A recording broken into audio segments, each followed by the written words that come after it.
Temos estudado neste trimestre o livro de Deuteronômio, o livro da segunda lei ou da repetição da lei, da nova apresentação da lei ao povo de Israel, quando eles estavam já às portas de Canaã, quando eles estavam para ocupar Canaã depois dos 40 anos de peregrinação no deserto.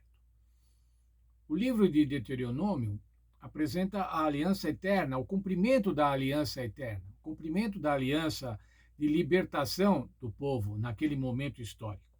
A libertação do povo da escravidão do Egito, a condução pelo deserto e agora a ocupação da terra. Eles estavam prestes a ocupar a terra prometida, a terra que havia sido prometida a Abraão, na aliança com Abraão, na aliança que Deus havia feito com Abraão. Agora era o cumprimento da promessa. E nesse momento o Senhor estava dando muitas orientações para o povo. Orientações para que o povo, como o povo devia se comportar ao ocupar a terra, como o povo devia se comportar nas suas relações internas, como eles deviam se comportar com relação à lei de Deus, com relação aos serviços do santuário, enfim, com relação à conduta, com relação à vida. Na lição de hoje, na lição desta semana, nós vamos estudar sobre as recomendações aos estrangeiros, a como tratar dos estrangeiros. E quem eram esses estrangeiros? Eram os estrangeiros que estavam junto com o povo de Israel, ou que ficariam junto com o povo de Israel ao longo da história. Como tratar os estrangeiros? Bem, irmãos, vamos pensar quem eram esses estrangeiros. Esses estrangeiros normalmente eram exilados. Eram pessoas, eram povos que por uma circunstância ou outra tinham sido exilados, tinham saído da sua terra. Eram muitas vezes escravizados e estavam agora junto com outras nações, deslocados do seu povo. Naquela época, irmãos, uma das estratégias de dominação era expatriar os povos, tirá-los da onde eles estavam e levá-los para outra região. Isso desarticulava qualquer movimento de rebelião. Isso fazia com que eles ficassem dominados. E essa era a condição. Pensem, irmãos, qual era a condição desses povos, desses estrangeiros, ou melhor, desses imigrantes, na época de Israel. Era uma situação de insegurança, de desamparo, de opressão econômica. Era uma condição de opressão religiosa também, social. Bem, irmãos, isso era no tempo de Israel. E o Senhor Deus deu mensagens específicas de como o povo de Deus devia tratar os imigrantes, os estrangeiros. Como que isso agora, irmãos, pode ser presente para nós hoje?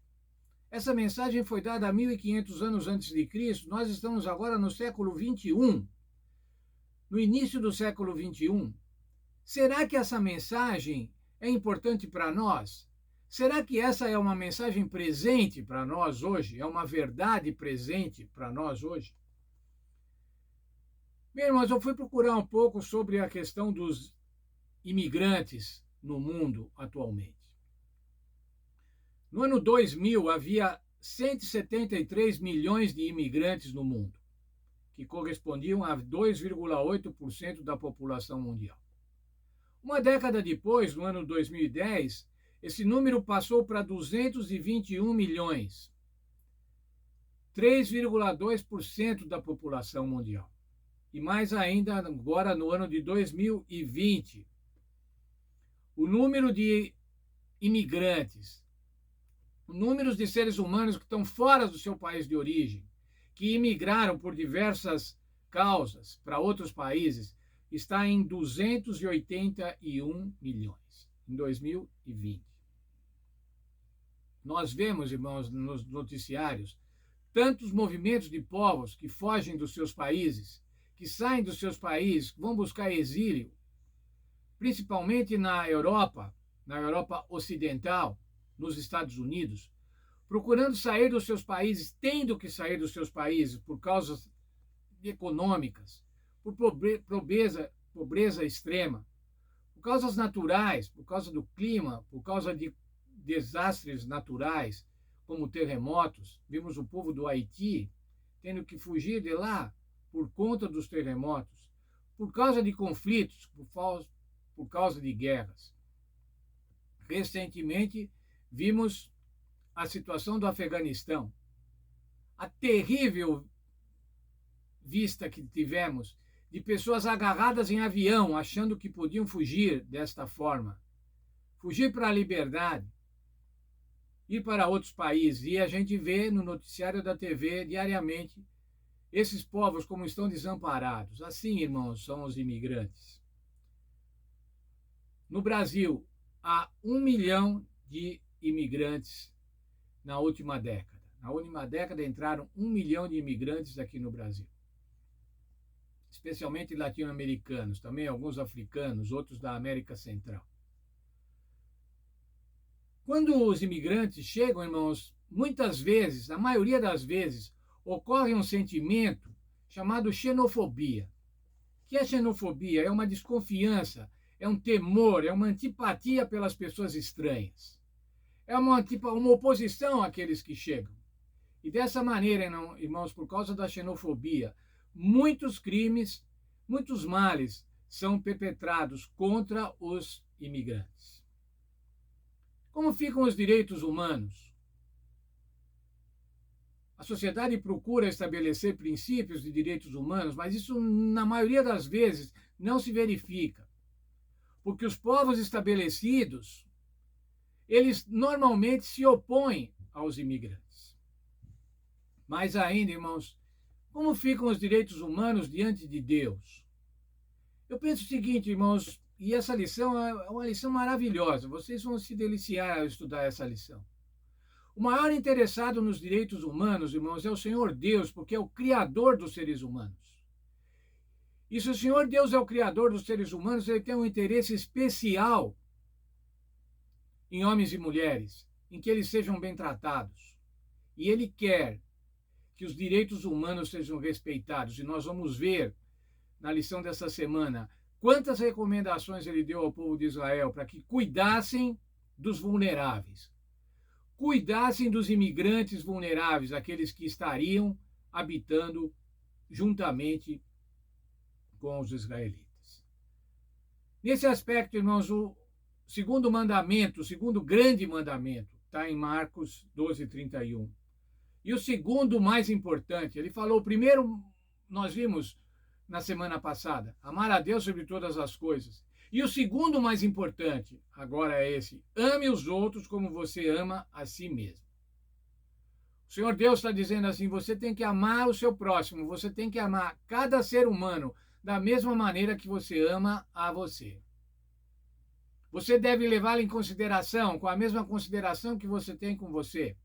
Você deve ter cuidado com ele com o mesmo cuidado que você quer que tenham com você.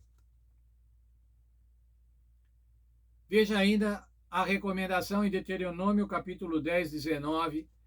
O Senhor Deus falando, portanto, ame os estrangeiros, ame os imigrantes, porque vocês também foram estrangeiros na terra do Egito.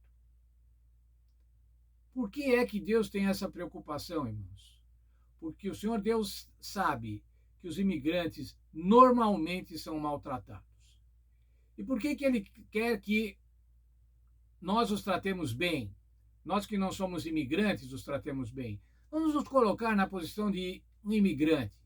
Tem que sair da sua terra, tem que ir para outro país. Tem muitos imigrantes brasileiros que vão para os Estados Unidos, julgando ter lá uma melhor vida. E passam anos e anos, às vezes, sem conseguir melhorar de condição. Muitos até conseguem, mas alguns ficam trabalhando em subemprego o resto da vida, jornadas extenuantes. Por quê? Porque lá eles não têm o mesmo amparo que teriam aqui no Brasil, amparo dos familiares, amparo da igreja, amparo do Estado, eventualmente. No nosso caso, o amparo médico que temos aqui no SUS e que nos Estados Unidos não há. Mas veja, irmãos, por que o Senhor quer que nós os tratemos bem? Por que isso faz bem ao Senhor? Há um provérbio, Isso deve ser um provérbio, um dito popular, que diz assim: quem meu filho beija, minha boca adoça. Dizendo assim: quem trata bem o meu filho, me agrada profundamente. E é isso que o Senhor Deus está falando. Tratem bem os meus filhos vulneráveis. Ele vai falar dos imigrantes, ele vai falar das viúvas, ele vai falar dos órfãos. Tratem bem, porque quando vocês tratarem bem esses meus filhos, vocês estão cumprindo o mandamento e vocês estão me agradando profundamente. Essa é a lição que vamos estudar essa semana, irmãos. Uma lição belíssima. Uma lição de direitos humanos. Uma lição de justiça social, que aparece na Bíblia muito antes da sociedade pensar nisso, mas muito antes. A sociedade começou a pensar em justiça social no século XIX, no século XX, mas 20 séculos antes de Cristo, 15 séculos antes de Cristo, agora na época de Moisés, o Senhor já estabelecia parâmetros, diretrizes para a justiça social. Vamos estudar felizes essa semana, vamos ficar felizes de saber o seguinte: nosso Deus se preocupa com os direitos humanos muito antes do que qualquer um de nós pode ter pensado. Por quê? Porque Ele nos ama. Um Deus de amor não pode deixar que injustiças sociais aconteçam. Tenham um feliz estudo nesta semana.